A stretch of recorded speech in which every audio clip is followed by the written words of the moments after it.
Anna Kelly, back at it again. I don't know if you saw this, but hopefully you did because I think we have to talk about it. Apparently, real estate agents, NAR, mortgage brokers, MBA, and builders, National Home Builders of Association, have all sent a letter to the Fed president begging to stop raising rates and begging to stop QT. Did you see the letter? What were your first thoughts? Because I know mine, and I think they're going to probably surprise you. But what were your thoughts on all of that?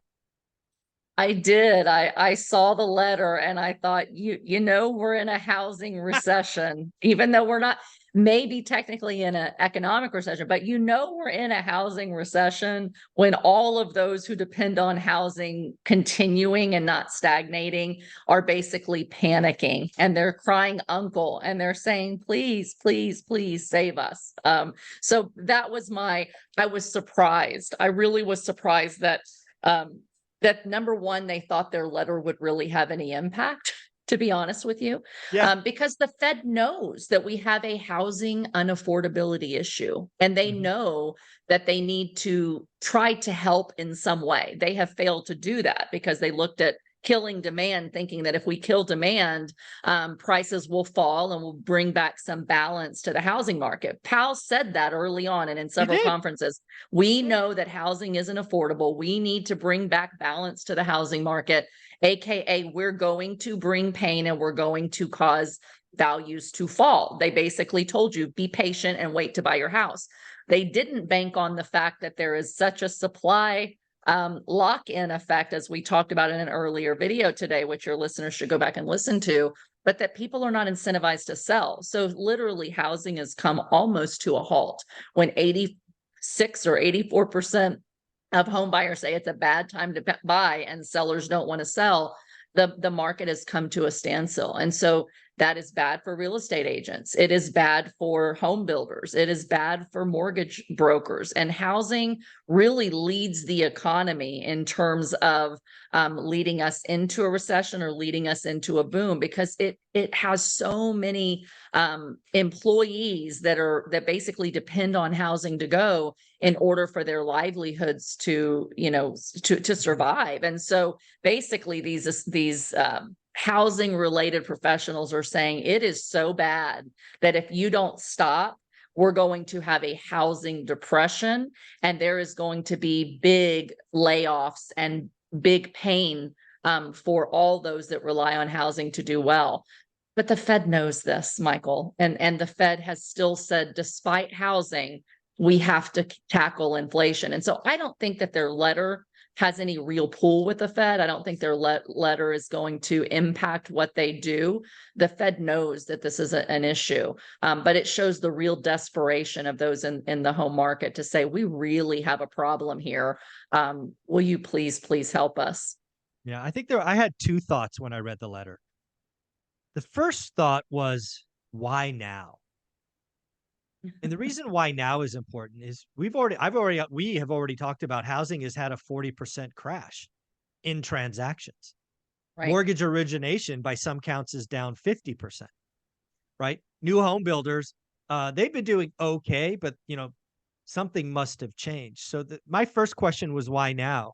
And I think you brought up exactly what I think will happen September, October, November, and December when the data comes out is we're going to go from a housing recession to a housing depression. Yes. Because if we go to the last leg of the stool, which was strong builders, it's now weakening in a big way. I've talked to many builders, not the public ones, not the Lennars, the Tolls, the, Pultes, but the smaller ones. And they've told me explicitly, I'm out. I'm going to finish the couple of units I have. I will not build anymore at this. And the problem with all of that is, A, that's jobs. But B, when we get to the next spring selling season, there's going to be no inventory there. Right. All of that. So again, I think it's a recession, and mortgage brokers down, real estate agents down. I have said for a while now, and this letter made me go, I might actually be rosy. The bottom number so far this year in existing home sales was 4.02 million. It was January. We've been up since, although last month was close at 4.05 million. I said a month ago that I think we're going to 3.75 to 3.8. This letter made me go, oh, it could be worse. That's what that was the Mhm. first thing I saw when I saw that letter. What do you think? Yeah, I think they are. They're bracing themselves for things to be slower, not only through the winter, but the tackle on effects of when when is their peak selling season? It is in the spring through the summer. And for builders, they start to, sell the houses in the spring, they build them and they get you moved over Yeah. the summer before the kids go back to school. And so they're seeing there is a lot of pain, but there's more pain coming. And as you mentioned, when you have interest rates so high, a lot of people don't think about where do the builders get the money from. Well, they're having to go to lenders. Well, Yeah. lenders aren't lending much to builders, and they're all variable rate loans. You can't really lock in a fixed rate loan for very long. And if you are, builders are looking, I know because we're developing properties in Texas, at 9 to 11 to 12% Ooh, loans in order wow. just to construction loans. And they're not fixed. They're variable. They might be fixed with IO for a very short period of time. But when your cost to borrow for a builder just to build the home is that high, and you still have wage pressures with workers wanting top wages, and you still have some construction materials still elevated with inflation, you have to be able to sell that house for a pretty good price in order to be able to make it profitable. And profit margins are not really that big on development anyway. From some numbers I've seen have said about 9 to 10% profit margin on a home. And so, if you take your borrowing rates for a developer from 3 or 4 or 5% to 9 to 12%, it eats into your profit margins really quickly. And then you don't really know that the buyer's going to be able to perform. I Yeah. haven't been keeping up with the actual month to month stat, but the number of cancellations of new homes being built has skyrocketed in the last several months. And so Hmm. they don't even know that they're going to be able to sell these homes. And so they're just stopping. And that's going to do Hmm. what? It's going to continue to bring down supply, both from builders and from existing home sales. And that's just going to make this pause that we have today even worse tomorrow if rates stay even where they are, which I think that they Exactly. most likely will unless something breaks. So they really are worried. And you're seeing already mortgage professionals being laid off. I know a few Hmm. agents that are shutting down and saying, I can't make a living, that were doing really well a couple years ago and now are really struggling. And then you've got the builders. And so this is a cry for help, but I just don't think the Fed has a whole lot of options. And again, if you look, there's a framework, and I can't remember who coined it, but it's the HOPE framework. And it's basically that housing starts to fall first at the end of a big peak before you're going into a real a deep recession, or even a mild recession. Housing starts, then orders start to come down, then profits start to come down, and then personal earnings start to come down, and then unemployment goes up. And so essentially, housing has already been in this recession. Orders have followed, profits have followed, earnings are starting to come down, and we've got more time before all of that hits deep pain. So I think the housing pain is really just starting, could get worse, and you're starting to now see these other domino effects. And so it's just indicative of what is happening and what is probably coming, that probably is worse tomorrow than it is today in terms of deflationary, low growth, more recessionary conditions. And so I do think that this is it's just another leading indicator that the economy is about to get worse and not better, in my Uh, opinion. no, I agree with all that. The last thing I did think about was I thought this was a pretty weak and desperate move. I, I'm, you've heard me talk about, I hope the Fed kills the Fed put. When I think about this letter, I was like, were you writing a letter to Jerome Powell when you guys were killing it and selling everything for 50 and 30, 30 and 50 Right. grand above? I'm like, were you telling him, hey, dude, Jerome Powell, raise rates? It's too good over here. Yeah. It's very one-sided. And as somebody who tries to look holistically, I thought it was a weak and desperate move. And yeah, I didn't like it.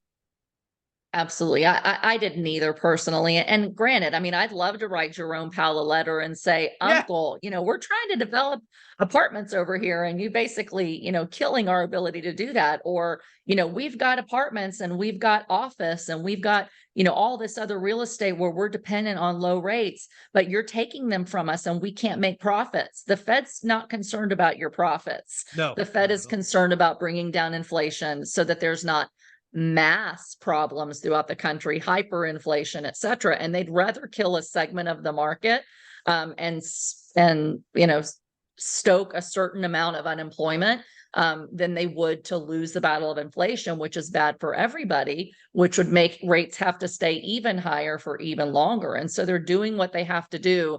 They know that they're causing pain. All these peaks and booms always cause pain. The question is just, how bad does it have to get before they say it's so bad now that if we don't pivot now, we're going to go into a deep deflation, which could be Yeah. just as bad as a deep inflation. So yes, it was kind of a shameless plug, help me crying uncle. But yeah, you never see that when we're all, Yeah. No. profiting from a boom. Yeah. It's when suddenly the money dries up and daddy cuts off the, The money credit card. Yeah. supply, that we go, Yeah. wait a second, we don't like this. It's not very comfortable. It's not Um, fair. Yeah. it's not fair. But yes, I mean, as a housing professional, I don't like where things are, and I'd love for them to pause too, but I don't think that they can or will pivot anytime soon, just because of people no longer able to make profits. Yeah. At the end of the day, as we talked about in an earlier episode, I do think they're done raising rates. I don't think there's a cut coming, but I think at the end of the day, they're done raising rates. What I think will be interesting is QT. Does the environment, Yes. like, I think currently their plan is to continue QT, which I think is like rolling off 50 billion in treasuries and 35 billion in mortgage-backed Yes. securities, some kind of numbers like that. Yes. My guess is they're done raising, but I don't think they've stopping QT. What is going on Right. in Israel, what's going on in the Ukraine, these other things could stop that in the near future, but I do think they're done raising rates. Yeah, I tend to agree with you, at least for now. And it's becoming harder and harder to predict what's going to happen as Yeah. these exogenous events, external factors come into play and go, great, now we've got another thing that we got to think about. Is this going to cause higher oil prices or lower oil prices? Is it going to cause, higher or lower, inflation? And we just don't know. But more and more things show us that the economy is very unstable, and that it's just going to take that right, pin to pop the bubble, if you will. And so we really don't know what's going to happen. I could see things getting inflationary again, and pausing, and then inflation ticking up because of some of these things that are happening external to the United States that impact us, that could cause the Fed to go, okay, we've paused, but now we have to raise again. So don't get too comfortable with the pause. We just don't know. There are both inflationary forces and deflationary forces at the same time.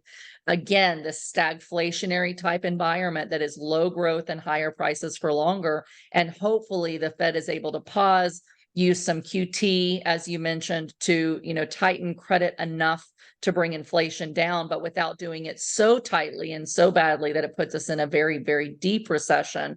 If it does, they will pivot. They will drop rates for some time, but if the inflationary forces are still out there, it could be a short time that we need to take advantage of, lock in super low interest rates for a while, buy properties while, while the numbers are low, and then potentially have, rates higher for longer again. So it's an interesting world, hard to predict exactly, but I'm comfortable that at least there's a pause at this point. But like you said, I think that QT is going to continue for some time. Anna, where can people find you? You can find me here every week. You can find me on social media at Anna Kelly REI Mom, and my new website, Anna Kelly Investing, for real estate coaching and consulting. Thank you so much.